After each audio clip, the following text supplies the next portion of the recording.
Here we are, guys. Welcome back to the channel. This is Marty. I promised you guys a first look regarding my Fanatec F1 Elite Esports racing wheel. And here we are. We got the table ready. We got the wheel ready. So this will be the first look on the Fanatec F1 racing wheel. And I'm that excited to show you guys this wheel because it is a awesome, fantastic wheel, I must say. I'm that pleased with this wheel and the way it feels and the way the quality of the wheel it's amazing, I must say. So yeah, let me guys show you around the wheel and show you a few pros and cons regarding this F1 wheel.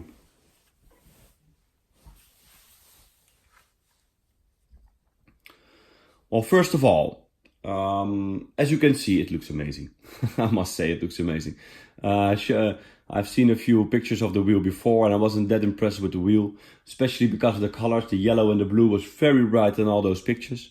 But in real life, it looks that much better. The yellow isn't that bright. The blue isn't that bright. It looks far more like a real racing wheel, to be honest. And that's what you want. You want a real racing wheel. You want quality. You want the best possible. At least in my case, I want the best possible. And that's the main reason I've chosen this Fanatec wheel, because as you guys know, now I've used Trustmaster stuff for like a couple of years, and I was very pleased with the wheel and with the pedals and stuff. But yeah, pretty much all the stuff I could buy for Trustmaster already owned, and I wanted to upgrade. So well, upgrade after Trustmaster will be Fanatec.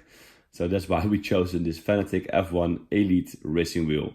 Most of the days I'm running GT3 or Formula car, and this is an amazing wheel to drive GT3 or Formula cars.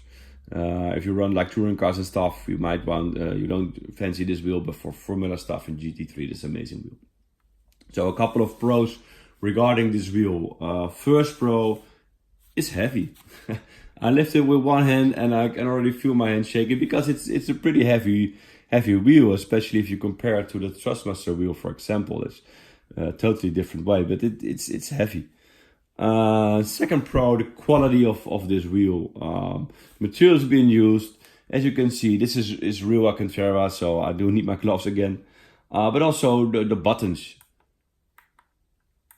You can hear the clicking. It's a proper click, so it's a really good material. Also, this is no plastic. This is all metal parts, and the way this wheel look, it just looks amazing, guys. As you can see, shifters on the back, a good click, not a fantastic click, but a good click. Also, you can adjust these shifters. I find them a bit low at the moment, so I might adjust them a bit more up. And also this quick release system, you guys, it just looks amazing. It looks really pretty much like a real car. And something else compared to the Trustmaster quick release system, which are plastic and this is all metal parts. So that's something else. Other pro, obviously, is the display. Really fancy display with the lights and stuff. And it does give the wheel a proper look if you compare it to the Trustmaster, for example.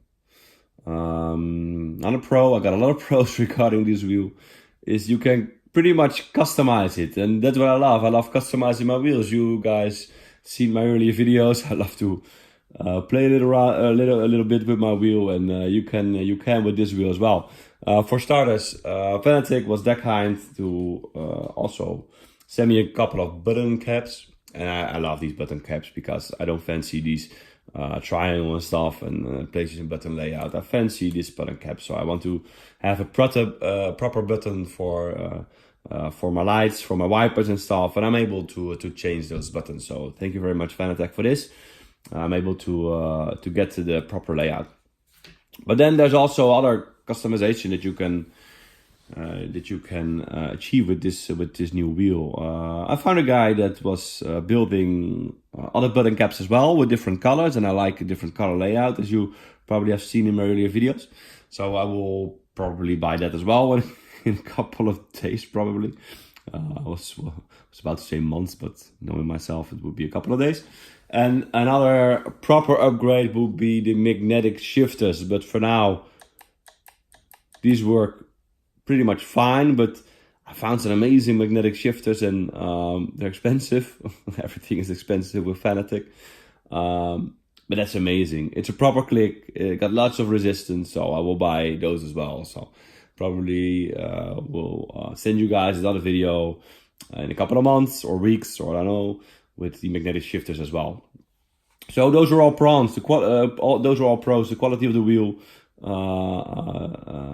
looks of the wheel, the materials being used, the stiffness of the wheel, the weight of the wheel.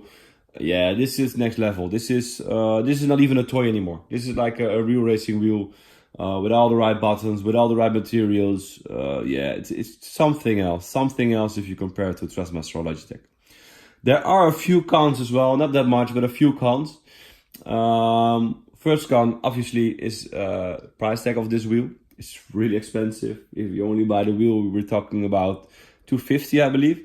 And if we're talking about the whole CSO Elite F1 set, we're talking about €600. And then you still have to purchase that load, so you still have to purchase the magnetic shifter. So we're talking about roughly €1,000, and then we're just starting. If you want those three pedals, for example, it's another $350. If you want them inverted, it's almost €600. So it's pretty expensive, Fanatec, getting yourself Fanatec stuff. But well, I love sim racing, so it's worth every penny, to be sure. Another con is the limited amount of buttons. Actually, it has enough buttons, but if you compare it with my Trustmaster F1 racing wheel, it's very limited. With the Trustmaster F1 racing wheel, I had a couple of buttons over here, a couple of buttons over there, and with this wheel, we only have a few. So don't think it will be an issue, because when I'm racing, I'm not changing views and stuff. But yeah, if you want to change like a lot, and especially with brakes, with fuels and stuff like that, you're limited with this wheel. To be honest, you don't have a lot of options. So not a lot of buttons, to be honest. So that's the second con. So we have the price, we have the limited layout of buttons, and the third con will be the shifters. I like the shifters, but with the wheel this expensive, I was expecting a little bit more. So loving the shifters, but you do need magnetic shifters, and that's another $150 you need to add to this purchase. So a couple of cons, but if you if you add the pros to the cons, obviously you have far more pros. And if we can have a final conclusion regarding this wheel, it's not fair to compare it with like a Trustmaster wheel or a Logitech wheel. It's a different price, different quality, different materials. But if you're looking for a proper sim racing wheel, this is basically the way to go. This is what a real racing wheel feels like, and this is how it should look, in my opinion. So if you got that money to spend, it's worth every penny. If you got that money to spend, it's worth every penny. It looks fantastic. It's real quality. It's like comparing a premium car with a cheap car. That's basically the thing with this racing wheel. It looks amazing. It feels amazing. I can't wait to try it out on my on the PlayStation and my chair. So yeah, we'll probably send you guys another video in like a couple of days or a couple of weeks, with maybe the pedals, with maybe the experience with the wheel. But for now, this was my first look on the Fanatec F1 Elite racing wheel. Hope you guys enjoyed the video, and thank you very much for watching. Catch you up another time. Bye, lads.